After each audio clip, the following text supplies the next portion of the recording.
정부가 앞으로 5년간 공급하는 공적 임대주택은 단순한 주거 공간을 넘어 편의시설과 일자리를 책임지는 등 주거복지 행복 플랫폼이 될 전망입니다. 연말 주요 그룹 인사가 진행되면서 재계 오너 가족의 승진이 이어지고 있습니다. 재계 오너 가족 중 승진 대열에 오른 이들을 알아봅니다. 보건개발원의 조치에 따라 내년부터 등급이 떨어진 국산차 31개 모델과 외산차 16개 모델의 자차 보험료가 오릅니다. 국내 증권사들이 베트남은 물론 인도네시아까지 진출하며 동남아 시장 공략에 나서고 있습니다. 신한금융투자는 국내 최초로 인도네시아 현지 법인을 통해 현지 기업 IPO에 성공했습니다.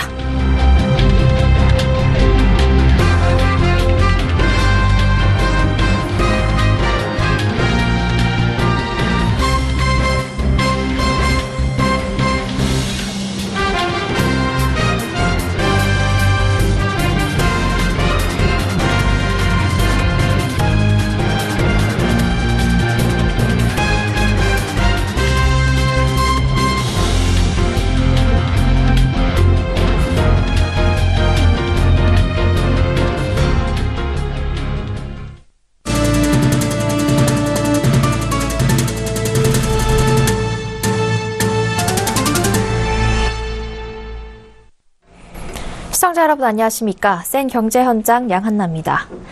문재인 정부는 앞으로 5년간 공적 임대주택 100만 호를 공급하겠다고 밝혔는데요. 앞으로 공급될 공공임대주택은 단순히 사는 곳이 아니라 주민 편의시설과 일자리까지 책임지는 주거복지 행복 플랫폼이 될 전망입니다. 오늘 그 출범식이 경기도 성남 여수지구 공공임대 아파트에서 열렸습니다. 이보경 기자가 다녀왔습니다. 경기도 성남 여수지구의 공공임대 아파트 단지. 국공립 어린이집과 카페, 도서관에 주민들이 저렴하게 공동으로 이용할 수 있는 카쉐어링 서비스나 직접 동작물을 재배할 수 있는 텃밭까지 다양한 주거복지 서비스가 눈길을 끕니다. 저번 카페를 이용하면서 언제든지 가서 이웃들을 만날 수 있고 이웃 간에 이렇게 정이 있는 그런 아파트가 될 것 같아요. 요새 무엇보다도 이곳은 입주민들이 편의시설을 이용할 뿐만 아니라 직접 고용돼 일할 수도 있습니다. 이곳은 아파트 단지 내 상가에서 아이들에게 영어와 코딩 등을 가르치는 사회적 기업인데 앞으로 입주민들을 고용해서 운영해 나갈 예정입니다. 입주민들 중에 경력 단달 여성들을 교육을 해서 채용을 해서 이 학습관 같은 걸 운영을 할 예정이고요. 정부는 지난달 29일 주거복지 로드맵을 통해 5년간 추가로 공적 임대주택 100만 호를 공급하겠다고 발표했습니다. 김현미 국토교통부 장관은 앞으로 공급될 100만 호의 공적 임대주택은 청년을 위한 창업 공간, 신혼부부를 위한 국공립 어린이집 등 다양한 시설과 관련 일자리까지 제공할 것이라는 계획을 밝혔습니다. 그래서 앞으로 우리의 주거 정책은 이렇게 집만 달랑 지어주는 게 아니라 행복할 수 있는 많은 요소들을 다 담아놓는 마을의 형식으로 바뀔 겁니다. 그래서 취업에서 결혼, 출산으로 이어지고 저소득층에서 중산층으로 진입하는 주거 사다리가 될 공공임대주택이 주거복지 향상에 도움이 될 전망입니다. 서울경제TV 이보경입니다.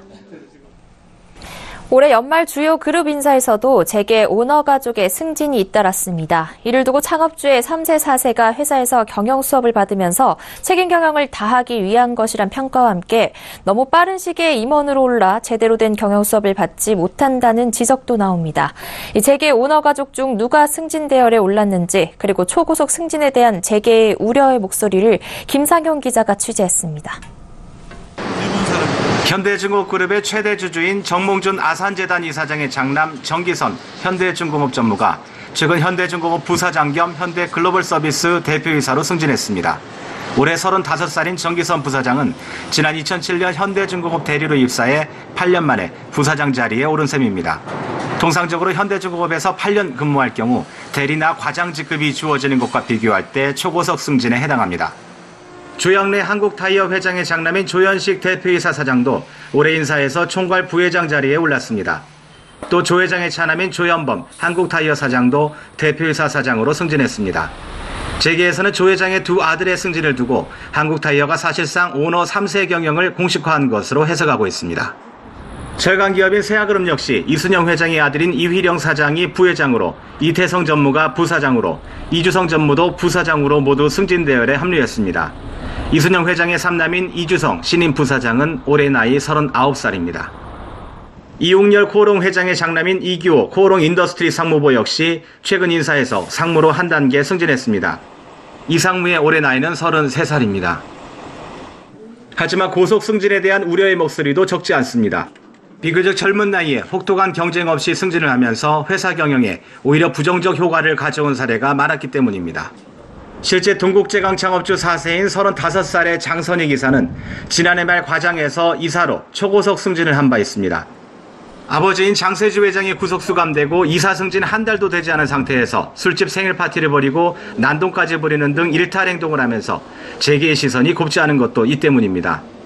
고 장상태 회장이 장세주 회장과 장세욱 부회장에게 경영을 맡기기에 앞서 각각 ROTC와 육군사관학교에 보내 리더로서 수련을 할 수 있도록 강권했던 것과 대조를 보입니다. 재계 3, 4세가 올해에도 고속 승진을 거듭한 가운데 이들이 회사 경영에 어떤 효과를 불러올지 재계의 이목이 쏠리고 있습니다. 서울경제TV 김상용입니다. 보험개발원이 내년 1월부터 적용될 자동차 보험 차량 모델 등급 조정 결과를 공개했습니다. 손해보험사들은 이 등급이 낮은 차량은 같은 사고가 나도 수리비가 많이 드는 차로 판단해 다른 동급 차량보다 보험료를 더 받고 반대로 등급이 높으면 덜 받는데요.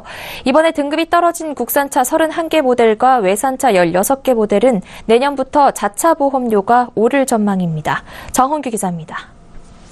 보험개발원에 따르면 현대자동차 아반떼 AD 1.6 모델의 자동차 보험 차량 모델 등급이 16등급에서 15등급으로 하향 조정됐습니다. 이에 따라 이 차량의 자차 보험료는 올해 약 30만 천원에서 내년 31만 6천원으로 15,000원가량 인상됩니다. 아반떼 소유주가 내년 차보험에 가입할 때 내야 할 보험료는 26세 운전자 기준 156만 4,600원으로 올해보다 1.5%가량 오를 것으로 예상됩니다. 이는 대인과 대물 등 다른 보험료에 변화가 없다는 가정하에 보험개발원이 등급 조정을 반영해 산출한 찬조 순보험료 기준으로 실제 보험료는 다를 수 있습니다. 등급 악화로 내년 자차 보험료가 인상되는 국산차는 아반떼 외에도 기아차 올류모닝과 한국-GM 올류말리부, 르노 삼성 SM6와 QM6, 쌍용차 티볼리 등 총 31개 모델입니다. 외산차의 경우 등급이 떨어진 모델은 총 16개로 이 중 절반인 8개 모델은 X3와 X6 등 BMW 차량입니다. 등급이 올라 보험료가 내려가는 차량은 국산차 114개 모델로 대표적으로 현대차 LF 소나타는 자차 보험료가 22,000원가량 인하될 것으로 추산됩니다. 이 밖에 현대차 신형 i30와 기아차 올류 소렌토, 르노 삼성 뉴 SM3 1.6 등도 자차 보험료가 5%가량 떨어질 전망입니다. 외산차 중에는 벤츠 뉴 E클래스와 토요타 프리우스 등 17개 모델의 등급이 올라 자차 보험료 인하가 예상됩니다. 서울경제TV 정은규입니다. 국내 증권사들이 베트남은 물론 인도네시아까지 진출하며 동남아 시장 공략에 박차를 가하고 있습니다. 신한금융투자의 경우 국내 증권사 최초로 인도네시아 현지 법인을 통한 현지 기업 IPO에 성공하기도 했습니다. 김성훈 기자가 보도합니다. 신한금융투자는 최근 인도네시아 현지 법인 신한금융투자 인도네시아를 통한 현지 기업 IPO에 성공했습니다. 신한금융투자 인도네시아가 IPO를 성사시킨 기업은 인도네시아 현지 2위 아이스크림 제조업체인 캄피나입니다. 신한금융투자 인도네시아 법인은 지난해 12월 인도네시아 증권사인 마킨타 증권의 지분 99%를 인수해 출범했습니다. 국내 증권사 해외 법인이 현지 기업을 상장시킨 것은 이번이 처음입니다. 한국투자증권도 지난 12일 인도네시아 현지 증권사 단팍증권의 지분 75%를 400억 원에 인수했습니다. 인도네시아 114개 증권사 중 중위권에 속한 단팍증권은 주식, 채권 위탁 매매에 강점을 가진 증권사입니다. 한국투자증권은 지난 2010년 베트남에도 진출해 현지 증권사인 EPS의 지분을 사들인 후 베트남 국영기업 비나텍스와 합작증권사 KIS 베트남을 세운 바 있습니다. KB증권도 지난 10월 베트남 현지 증권사인 메리타임 증권을 인수했고 앞으로 2년간 141억 5,800만 원 규모의 지급 보증을 통해 현지 영업을 강화할 계획입니다. 이 밖에 미래에셋대우와 NH투자증권, 신한금융투자도 베트남 법인을 세우고 현지 시장에 진출해 있습니다. 국내 증권사들이 이처럼 동남아 시장 공략에 나서는 것은 아시아 금융 허브로 자리매김한 홍콩이나 싱가포르에서는 글로벌 IB와의 경쟁이 어렵기 때문입니다. 따라서 아직 경쟁이 덜한 동남아 시장을 선점해 글로벌 IB로 도약하는 기반을 다지겠다는 겁니다. 업계 관계자들은 동남아 지역은 교통, 통신 인프라가 열악한 경우가 많다며 현지인들이 보다 쉽게 금융 투자에 나설 수 있는 인프라를 구축하는 것이 최우선 과제라고 설명했습니다. 서울경제TV 김성훈입니다. 연말이면 금융권에서도 다양한 사회공헌 활동을 펼치는데요. 최근엔 이웃돕기 성금과 같은 전통적인 방식에서 벗어나 이색적인 공헌 활동이 많아지고 있습니다. 앵커 리포트입니다. 금융권의 사회공헌 활동이 다양해지고 있습니다. 기존 사회공헌 활동이 주로 연말에 연탄 기부, 이웃돕기 성금 등 일시적인 지원에 그쳤다면 최근엔 장기적 관점에서 실질적인 도움을 줄 수 있는 활동이 늘어나고 있습니다. 하나금융그룹은 최근 서울 코엑스에서 탈북 청년의 취업을 돕기 위한 명사초청 토크 콘서트를 개최했습니다. 김창옥 유명 강사 등의 취업 관련 강연과 인기 가수들의 공연이 이어졌습니다. 하나금융그룹은 지난 9월부터 탈북 청년의 국내 정착을 도우는 멘토링 프로그램을 운영 중입니다. 참가한 탈북 청년을 하나은행 행원으로 채용하기도 했습니다. 신한금융그룹은 서울 홍은동 홍제 데이케어 센터에서 신한 따뜻한 보금자리 만들기 봉사활동을 했습니다.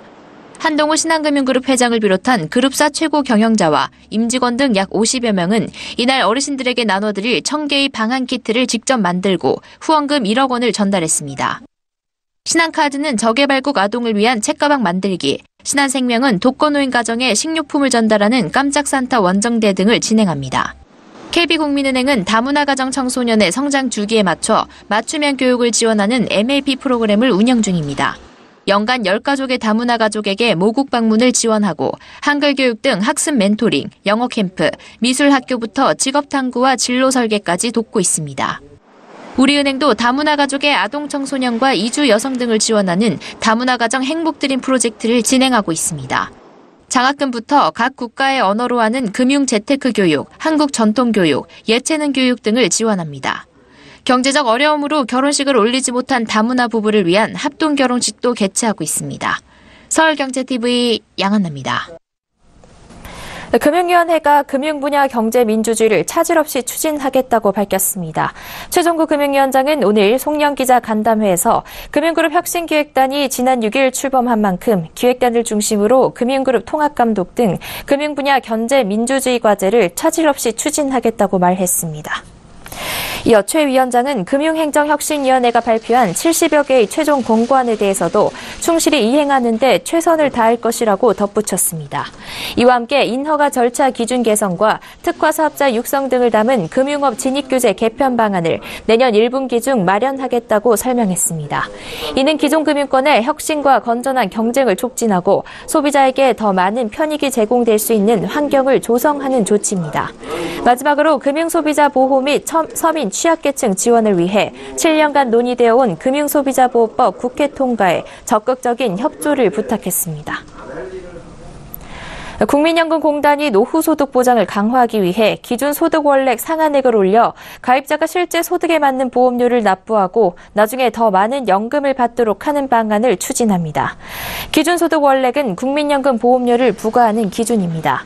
2010년 7월부터 해마다 국민연금 전체 가입자의 3년간 평균 소득 원액의 평균 4개 연동해 소득 상한액을 조정하고 있지만 현실과 맞지 않아 상향해야 한다는 제안이 많았습니다.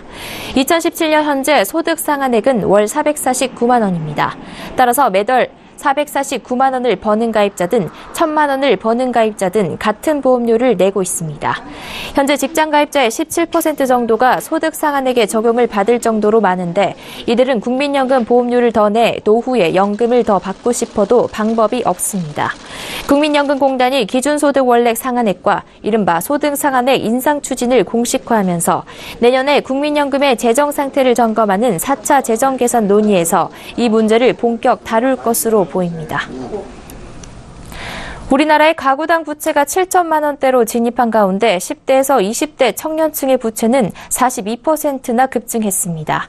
통계청과 한국은행, 금융감독원에 따르면 올해 3월 말 기준 가구의 평균 부채는 7,022만 원입니다. 1년 전보다 4.5% 늘어난 규모입니다. 부채 보유 가구의 비중은 63.2%로 작년보다 1.4%포인트 작아졌습니다. 가구주 연령별로는 40대의 평균 부채가 8,533만 원으로 가장 많았습니다. 작년 대비 증가율은 30세 미만이 41.9%로 가장 높았습니다. 10대 또는 20대 가구의 빚이 큰 폭으로 늘었다는 의미입니다. 금융부채나 원리금 상환액을 처분 가능 소득과 비교한 재무 건전성 측면에서도 20대에서 30대는 작년보다 부쩍 나빠졌습니다. 삼성 SDI가 내년 3분기 안에 5천억 원이 넘는 삼성물산 주식 404만 주를 추가로 매각해야 할 것으로 보입니다. 공정거래위원회가 2015년 삼성물산 제일모직 합병 과정에서 삼성물산 주식 500만 주를 매각하도록 명령한 근거인 가이드라인 일부가 잘못됐다며 이를 변경하기로 했기 때문입니다. 이번 결정으로 삼성 SDI가 추가 매각해야 할 주식 수는 404만 2,758주로 추정되며 모두 904만 2,758주를 매각해야 할 것으로 보입니다. 공정위는 가이드라인을 예규로 제정해 법적 형식을 갖추기로 했습니다. 이어 변경된 예규가 최종 확정될 때 바뀐 유권 해석 결과를 삼성에 통지하고 이날로부터 6개월간 유예 기간을 부여합니다. 이에 삼성에게 주어진 주식 매각 말미는 내년 3분기까지로 전망됩니다. 평창 동계올림픽을 50일 앞두고 통신설비 진실 공방이 재점화됐습니다. KT는 SK텔레콤의 KT관로 무단 사용 건수가 추가로 적발됐다고 밝혔습니다.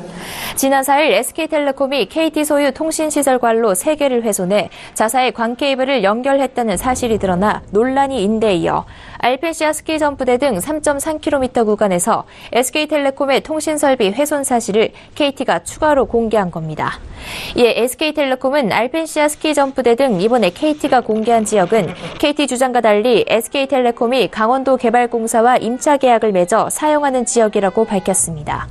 현재 강원개발공사 소유 내관에 KT가 무단으로 케이블을 점검해 공간이 부족해지자 개발공사 측의 중재 속에서 KT와의 합의하에 KT관로에 케이블을 넣은 것이라며 KT가 무단 점검 중인 케이블을 빼고 이달 29일까지 그 내관에 SK텔레콤 내관을 설치하기로 합의됐는데 허위 주장을 하고 있다고 반발했습니다. 이에 KT는 강원도개발공사의 내관을 무단으로 점검하지 않았으며 KT관로에 SK텔레콤의 케이블을 설치하기로 합의한 적도 없다고 재반박했습니다. 매년 겨울이면 추위에 약한 길고양이들이 자동차 엔진룸에서 추위를 피하다 사고를 당하는 일이 빈번하게 벌어지고 있습니다. 이런 경우 고양이들의 생명이 위험해지는 것은 물론이고 차량이 손상돼 교통사고가 발생할 우려도 상당합니다. 이 같은 사고를 막기 위해 르노 삼성 하남 지점의 백종식 지점장이 고양이 쉼터를 보급해 앞장서고 있습니다. 엔진룸에 숨은 길고양이의 생명과 전시된 차량을 보호하기 위해 따뜻한 나눔이 실천되고 있는 겁니다. 백 지점장은 시승 행사와 시승차를 운영하면서 길고양이 보금자리의 필요성을 느끼게 되었다고 말합니다. 차량 시동 전 엔진룸을 똑똑 두들기고 경적을 울려 혹시 엔진룸 안에 있을 길고양이 사고를 예방하는 조치도 중요하지만 좀 더 근본적이고 인도적인 해결 방법이 없을까 고민하다 길고양이들에게 따뜻한 보금자리를 선사하고 사고도 예방할 수 있어 고양이 쉼터 보급에 앞장서게 된 겁니다. 르노 삼성 백종식 지점장은 현재 근무하는 하남 전시장뿐 아니라 지역 내 다른 전시장의 참여를 독려하고 있습니다.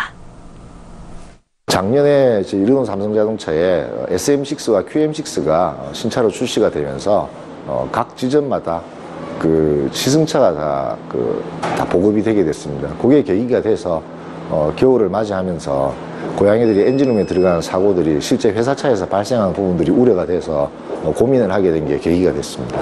인접해 있는 전시장에도 같이 공유를 해서 길고양이들도 보호하고 앞으로도 계속 지속적인 활동을 통해서 회사의 이미지도 동물과 사람이 함께 공존하는 그런 이미지를 통해서 좋은 이미지 알리도록 노력하겠습니다. 정재환 한국거래소 이사장은 비트코인 선물 등 암호화폐와 관련한 파생상품 거래는 검토하지 않고 있다고 말했습니다. 또 관련 테마주를 집중적으로 감시하고 있다고 강조했습니다. 셀트리온은 화장품 원료로 활용되는 상피세포 성장인자의 흡수율을 개선할 수 있는 새로운 기술을 개발해 산업통상자원부 국가기술표준원으로부터 신기술 인증을 획득했습니다. 코레일이 저렴한 가격으로 서울 강릉 KTX를 이용해 평창 동계올림픽 경기와 강원 지역 여행을 할 수 있는 티켓을 출시합니다. 나이 제한 없이 누구나 이용할 수 있고 이용 기간은 내년 1월 3일부터 3월 31일까지입니다. 한국자동차산업협회는 내년 국내 자동차 시장이 올해와 비슷한 수준으로 정체된 가운데 국산차 판매는 소폭 줄고 수입차 판매는 10% 이상 증가할 것으로 전망했습니다.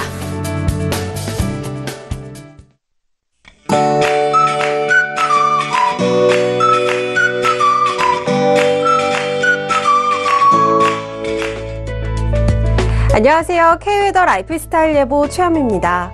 오늘은 낮 동안 영상권을 회복하면서 비교적 포근했는데요. 내일은 오늘보다 더 기온이 올라 평년 기온을 웃돌겠습니다. 아침 기온 영하 3도에서 한낮엔 7도까지 큰 폭으로 오르겠습니다. 주말 동안 큰 추위는 없겠지만 점점 기온이 내려가 성탄절 당일은 영하권의 추위가 이어지겠습니다. 잦은 기온 변화에 옷차림 신경 쓰셔야겠습니다. 여기에 안정된 고기압권 내에서 대기오염 물질이 축적되면서 대기질이 좋지 않겠는데요.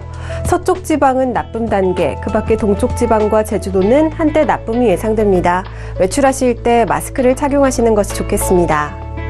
현재 위성 영상 보시면 전국이 대체로 맑은 모습 보이고 있습니다. 내일은 중국 상해 부근에서 동진하는 고기압의 영향을 받겠습니다. 다음은 자세한 지역별 날씨를 나절 예보를 통해 알아보겠습니다. 중부지방 가끔 구름 많은 날씨가 예상됩니다. 낮 최고 기온은 서울 7도, 인천, 대전 8도가 되겠습니다. 동해안 지방은 건조특보가 발효 중인 가운데 불씨 관리에 주의하셔야겠습니다. 한낮엔 강릉 9도를 보이겠습니다. 남부지방 10도 안팎의 기온을 보이면서 비교적 포근하겠습니다. 낮 최고 기온 광주 10도, 부산 11도가 되겠습니다. 물결은 동해상에서 최고 2.5m로 조금 높게 일겠습니다. 이번 주말은 눈비 소식이 있습니다. 토요일 서울, 경기와 강원 영서 지방에, 일요일에는 전국에 눈이나 비가 내리겠고요. 성탄절인 월요일에는 충청과 호남, 제주도에 눈비가 올 것으로 전망됩니다. 날씨였습니다. 생경제 현장 여기까지입니다. 시청해주신 여러분 고맙습니다.